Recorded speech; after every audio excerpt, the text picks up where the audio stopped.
In this video, I'm gonna show you how you can put photos inside text. So let's get started.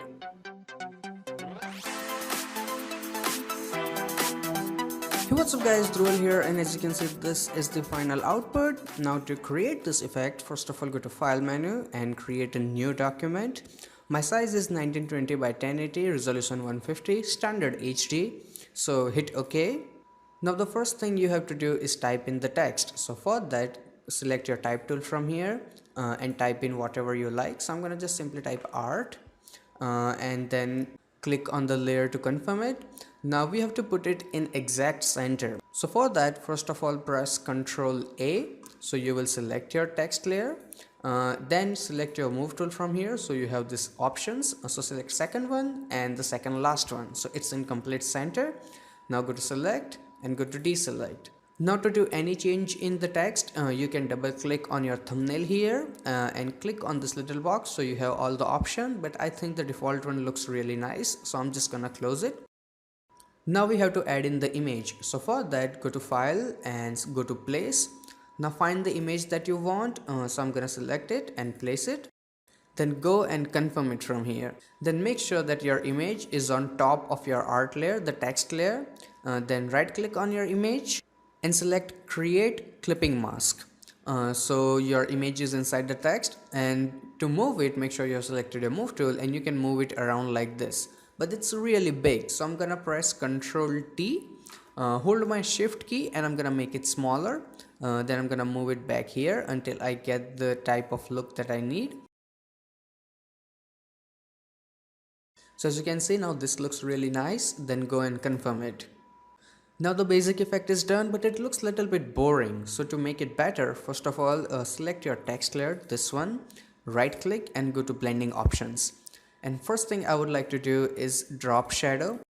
So text can separate from the background and you can change the setting. I'm just gonna increase the opacity a little bit. Then go and select your stroke. But in the stroke, make sure you use only 1 pixel so it doesn't look distracting. And as you can see, it looks better. Then go and hit OK. We can also make the background look nice. So for that, double click and unlock it. Then again right click and select blending option. In the blending option, I would go to gradient overlay and in the style I would change it to radial and reverse it, so black part is outside, and make the scale 150 all the way. Now click on your gradient and here in the gradient, instead of black color, go and turn it to darker gray. So that looks good. Then go and hit OK. Now instead of this white color, go and change it to something lighter gray, something like this. So now this looks even better. Then go and hit OK, OK and OK. Now to add the brush effect, select your act layer, this one. Then go and press Ctrl J so we can have a copy. Then hide this one just for backup. Now in your art copy, this one, right click and select rasterize type. Then select your brush tool from here, and in the brush I have download link for this brush, so open them. Then I'm gonna go and select first of all this one, and I'm gonna do a little click here like this, and then I'm gonna make my brush a little bit smaller and I would do another click here. Then let's change the brush and I'm gonna do a little click here. So this way it looks really attractive. So now it looks really good and we can make the image a little bit brighter. So for that, go and create a new adjustment layer and select levels. But in the levels, turn on your clipping mask from here. So when we change it, it only changes the image. So I'm gonna go and make it a little bit brighter. Now that looks good, and close it.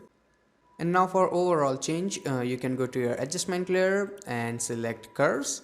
In the curves, first of all make a dot here. Then increase the slider a little bit from here. Then go to your blue channel, increase your blue a little bit from here, and then go and increase your yellow a little bit from here,